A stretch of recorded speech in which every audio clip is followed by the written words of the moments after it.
नमस्कार दोस्तों, कैसे हैं आप लोग। तो हम लोग बेसिक मैथमेटिक्स, आपकी जो बीसीए फर्स्ट सेमेस्टर की जो बुक है, ठीक है, बेसिक मैथमेटिक्स, उसका हम चैप्टर सीक्वेंस एंड सीरीज हम स्टार्ट करने जा रहे हैं।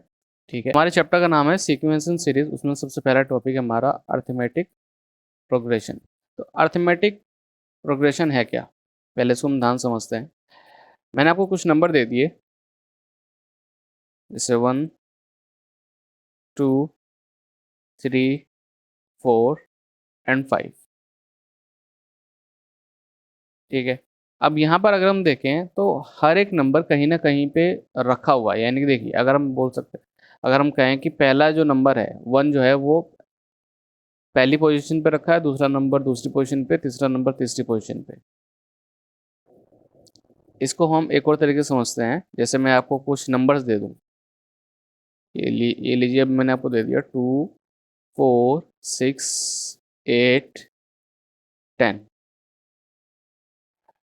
अब यहाँ पे दो जो है उसकी पोजीशन क्या है, मतलब वो फर्स्ट है। ठीक है, मतलब ये पहले नंबर पे है, फिर ये दूसरे नंबर पे, ये तीसरे नंबर पे, ये चौथे नंबर पे और ये पांचवें नंबर पे। तो अर्थमेटिक प्रोग्रेशन क्या होता है, एक लिस्ट ऑफ नंबर्स होते हैं। ठीक है, कुछ लिस्ट ऑफ नंबर्स होते हैं। ठीक है, in which each term is obtain by adding a fixed number. यानी अर्थमेटिक प्रोग्रेशन क्या होगा, लिस्ट ऑफ नंबर्स होगा। यहाँ पे मैंने आपको लिस्ट ऑफ नंबर्स दे दिए। अब यहाँ पे हर एक नंबर को हम क्या बोलेंगे, हर एक नंबर को हम बोलेंगे ट्रम। हर एक नंबर को हम क्या बोलेंगे, ट्रम।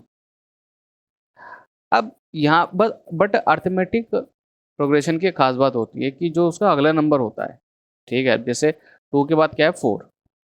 अगर 2 में अगर हम एक फिक्स्ड नंबर को ऐड कर देते हैं तो हमारे पास नेक्स्ट नंबर आ जाता है। अब 4 में अगर वही 2 में अगर ऐड कर देता हूँ तो हमारे पास आएगा 6।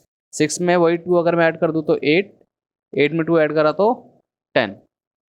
तो अर्थमेटिक प्रोग्रेशन क्या है, एक लिस्ट ऑफ नंबर्स है जिसमें ईच टर्म, ईच जो हर एक टर्म है उसको हम प्राप्त कर सकते हैं कैसे, एक फिक्स्ड नंबर को ऐड करके।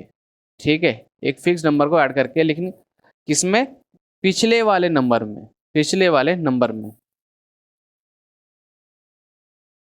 लेकिन जो पहला टर्म है वो हम ऑब्टेन नहीं कर सकते। मेरे कहने का मतलब क्या है कि देखिए, अब यहाँ पर अगर आप देखें तो अगला टर्म जो है वो हमारे पास कैसे आ रहा है। एक में हमने एक ऐड कर दिया तो हमारे पास 2 आ गया, 2 में हमने एक ऐड करा तो 3 आ गया। ठीक है, तो अगर मुझे पहला नंबर पता लगाना है, अगर मुझे पहला नंबर पता लगाना है तो जो फिक्स्ड नंबर है मैं उसकी मदद से मैं पता नहीं लगा सकता। यानी यहाँ पे देखो, यहाँ पे फिक्स्ड नंबर क्या है जिनको ऐड करके हम अगला टर्म निकाल रहे हैं, वो है 2। तो 2 की मदद से हम मैं पहला नंबर में प्राप्त नहीं कर सकता। जैसे अगर मैं यहाँ पे ये ले लेता हूँ 7, 9, 11, 13। तो यहाँ पे जो फिक्स्ड नंबर है जिसकी मदद से अगला टर्म आ रहा है वो क्या है, 2। अब 2 की मदद से मैं पहला टर्म में नहीं निकाल सकता। ठीक है, जो फिक्स्ड नंबर है उसकी मदद से हम अगला टर्म ही निकाल सकते हैं। कैसे, पिछले वाले टर्म में वो ऐड करके। यानी 7 में हमने ऐड करा 2 तो फिर अगला टर्म आ गया। ठीक है, अगर मैं इसमें से 2 माइनस कर दूं तो पिछला टर्म आ जाएगा।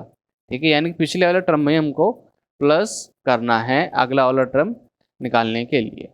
ठीक है, तो आई थिंक ये आपको जो अर्थमेटिक प्रोग्रेशन है वो आपको समझ में आ गई होगी। अब इसकी जो जनरल फॉर्म होती है, ठीक है, अब देखिए यहाँ पर 7 है, 9 है, 11 है, 13 है। ठीक है, तो इसको हम मैथ्स में हम कैसे लिखेंगे, इसको हम लिखेंगे A1। A1 का मतलब क्या है कि पहला टर्म। इसको हम लिखेंगे A2। इसको हम लिखेंगे A3। इसको हम लिखेंगे A4। ठीक है, A1, A2, A3, A4, यानी पहला टर्म, दूसरा टर्म, तीसरा टर्म और चौथा टर्म। अर्थमेटिक प्रोग्रेशन में मैंने आपको बोला कि लिस्ट ऑफ नंबर्स होते हैं। ठीक है, तो हर एक नंबर को एक नाम दिया गया है। हर एक नंबर को हम क्या बोलते हैं, ट्रम। तो अब देखो, ए वन को चाहो तो मैं सिर्फ ए लिख सकता हूँ। ठीक है, अब अगला ट्रम अगर मैं देखूं, अगला ट्रम, तो इसमें तो ये अगला ट्रम ये कैसे आया है। अगला टर्म में कैसे आया है, पिछले वाले टर्म में 2 ऐड करके। तो यानी पिछला वाला टर्म अगर ए है, ठीक है, देखो अगर पिछला वाला टर्म अगर ए है तो अगला वाला टर्म मैंने कैसे निकाला है, मैंने उसमें 2 ऐड करके, ठीक है। तो जो तीसरा जो टर्म होगा वो मैंने कैसे निकाला होगा, इस वाले में 2 ऐड करके, यानी कि a+2+2। फिर ये वाला टर्म मैंने कैसे निकाला होगा, इसमें 2 ऐड करके, a+2+2+2। तो उसकी जो जनरल फॉर्म होती है वो ये होती है, देखिए अब ये जो 2 है ना, जो हमने 2 इसमें ऐड करे हैं, जो हमने 2 ऐड करा है, ठीक है, 2 क्या हो गया हमारा फिक्स नंबर। तो उस फिक्स्ड नंबर को हम बोलते हैं डी। क्या बोलते हैं, डी। तो यहाँ पर आपने भी 2 चीज़ें समझी हैं, क्या, सॉरी 3 चीज़ें। पहली चीज़ क्या है कि हर एक नंबर को हम टर्म बोलते हैं, ठीक है, हर एक नंबर को हम टर्म बोलते हैं। जो पहला टर्म होता है, उसे हम ए बोलेंगे, जो पहला टर्म होगा उसे हम क्या बोलेंगे, ए बोलेंगे। और जो फिक्स्ड नंबर हम पिछले वाले टर्म में ऐड करके अगला वाला टर्म निकालते हैं उसे हम बोलते हैं डी, ठीक है। तो हमने टर्म ए और डी, ठीक है ना, इन 3 का मतलब हमने समझा है। तो अर्थमेटिक प्रोग्रेशन की जो जनरल फॉर्म होती है वो ये होती है कि पहला टर्म अगर ए है और हमें अगर अगला टर्म निकालना है तो इस ए में आप डी ऐड कर दो, ठीक है। फिर इसके बाद अगर आपको अगला टर्म निकालना है तो आप क्या करेंगे, इस वाले टर्म में आप एक और डी ऐड करेंगे, a+d+d। फिर अगला वाला टर्म निकालना है तो a+d+d+d,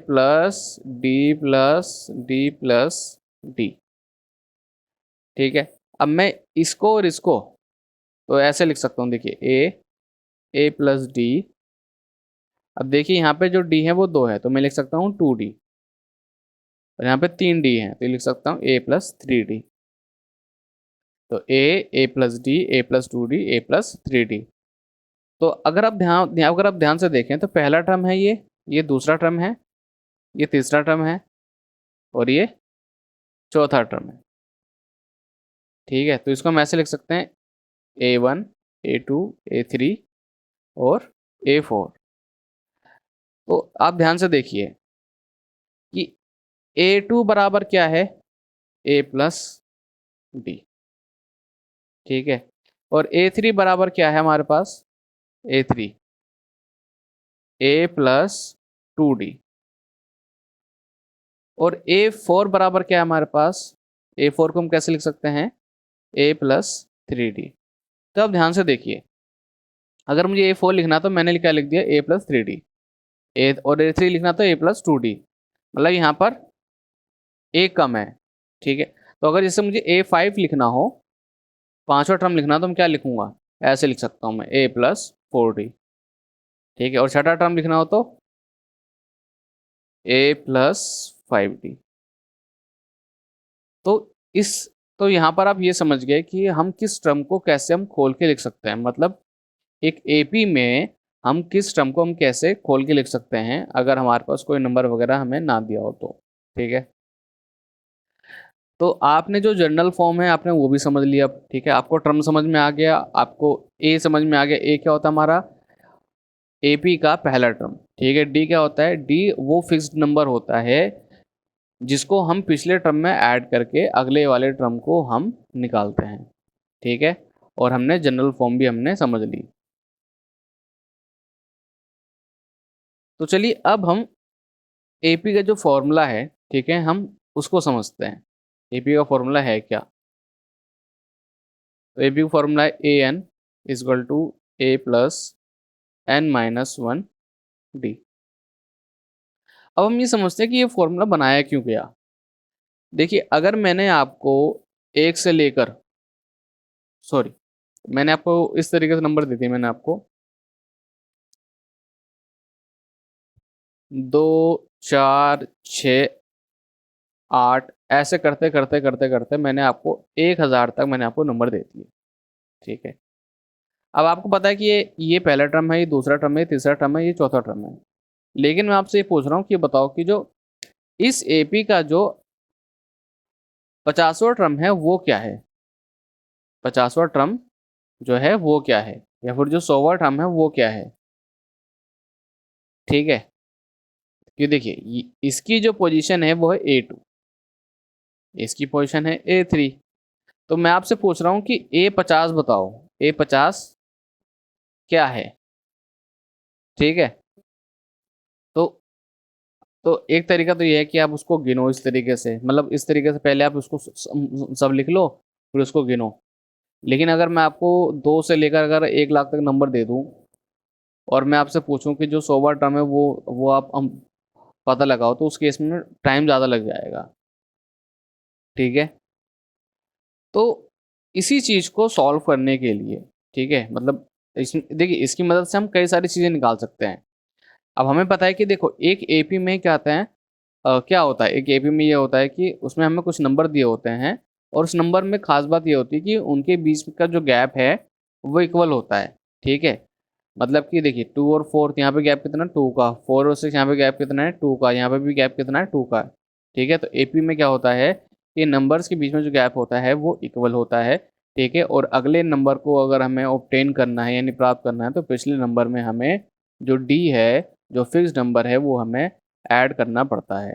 ठीक है, अब जैसे अब देखिए यहाँ पे तो हमें साफ से पता चल रहा है कि जो 8 है वो कौन से नंबर पे है। ये 8 है हमारे ये 4th नंबर पे। ठीक है, लेकिन अगर मैं आपसे पूछूं कि ये जो 1000 है, 1000 जो है वो इस तो इसकी पोजीशन क्या है इस एपी में, जो 1000 है उसकी पोजीशन क्या है इस एपी में।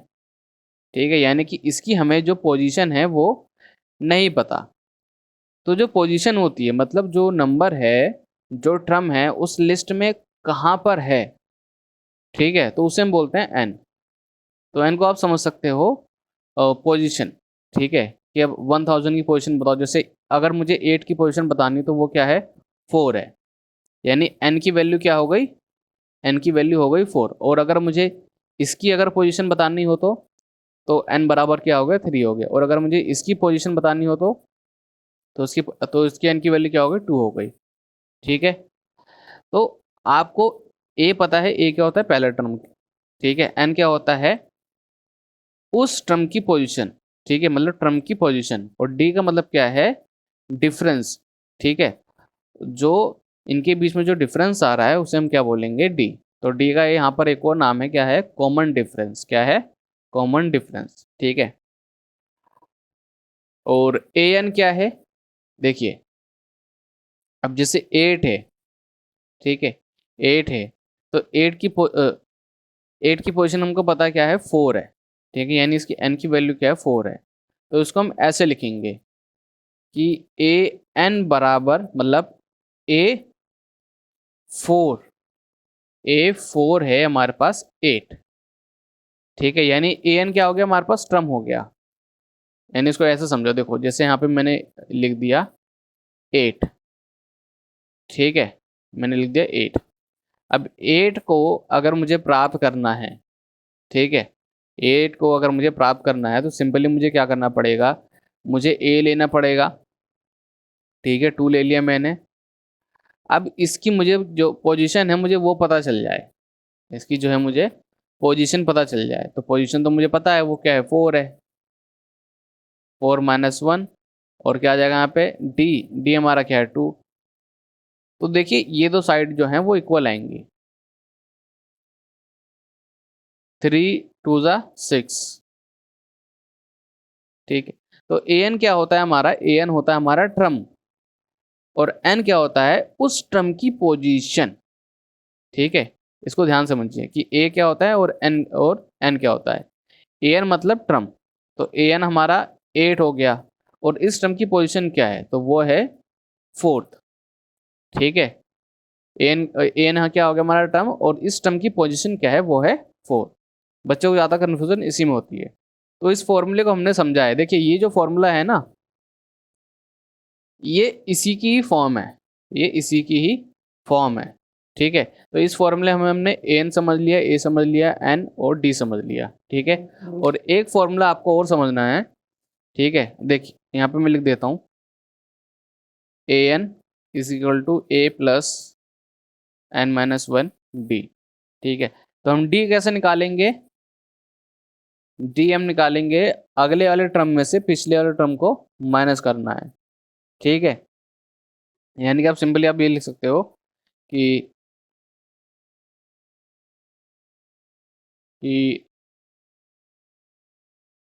a2 माइनस a1 लिख लो।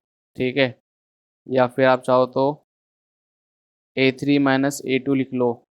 बस ये आपको इतना ध्यान रखना है कि अगले टर्म में से पिछले टर्म को माइनस करना है बस। ठीक है, तो अर्थमेटिक प्रोग्रेशन के लिए आपको ये दो चीज़ें याद होनी चाहिए। ठीक है, और आपको यही पता होना चाहिए कि इन फॉर्मूले से हम मतलब इस फॉर्मूले से हम क्या निकालते हैं। इससे तो हमें पता है डी डी निकलेगा। ठीक है, लेकिन इससे क्या निकालते हैं? इससे हम ये पता कर सकते हैं कि अगर हमें एक एपी दे रखा है, यानी कि हमें कुछ ऐसे नंबर्स दे रखे हैं जिनके बीच का गैप इक्वल है।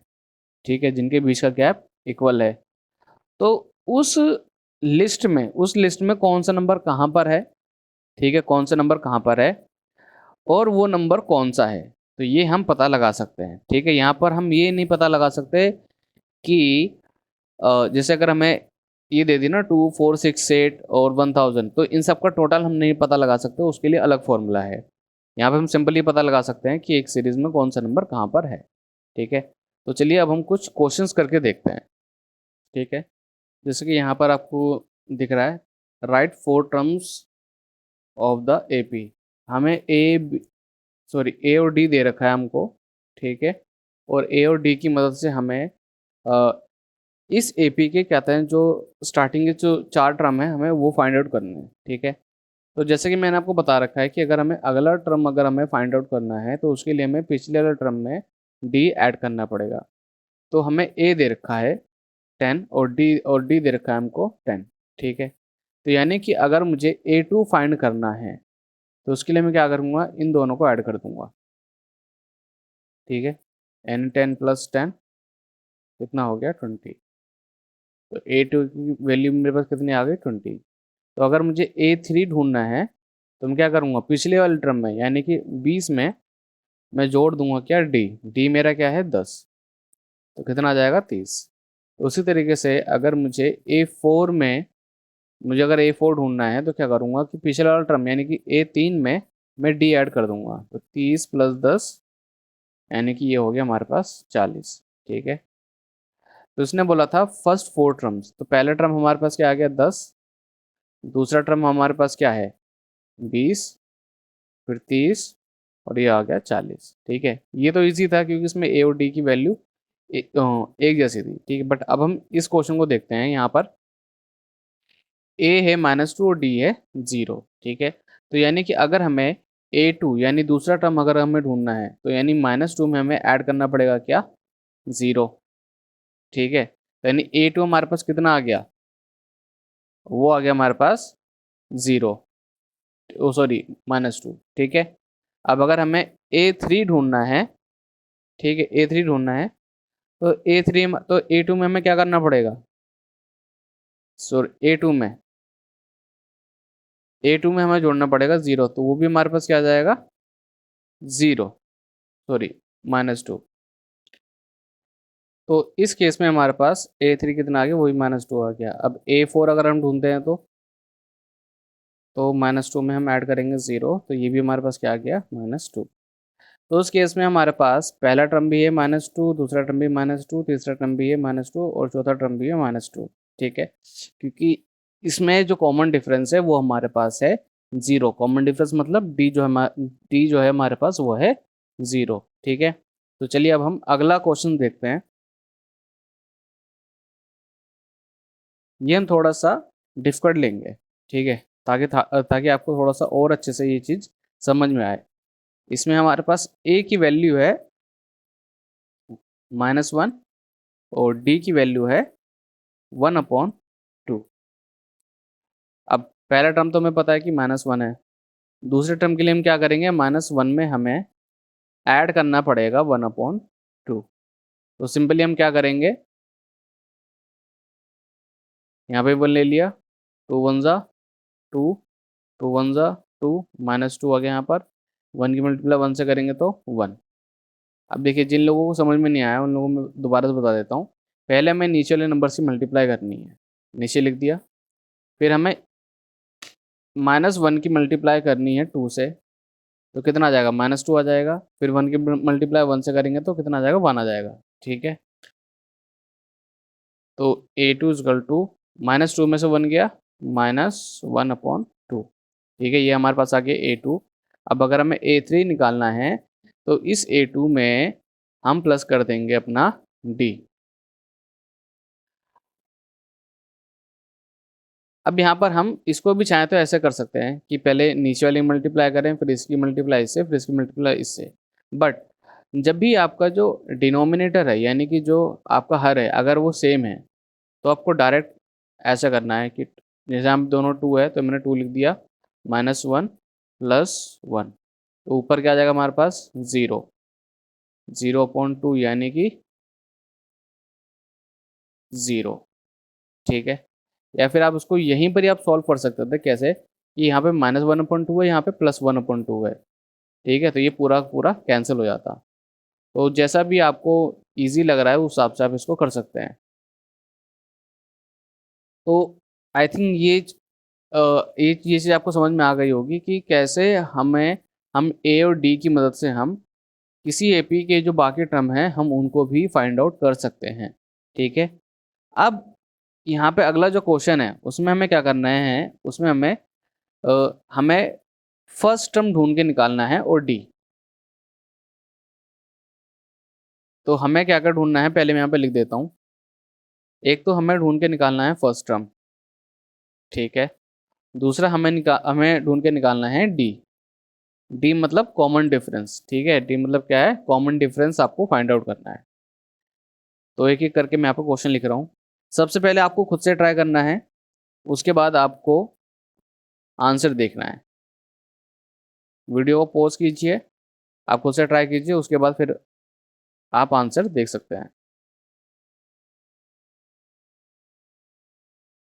अब देखिए, इसमें हमें फर्स्ट टर्म ढूंढ के निकालना है। तो फर्स्ट टर्म तो सिंपली क्या है, 3 है, तो ए हो गया हमारे पास 3।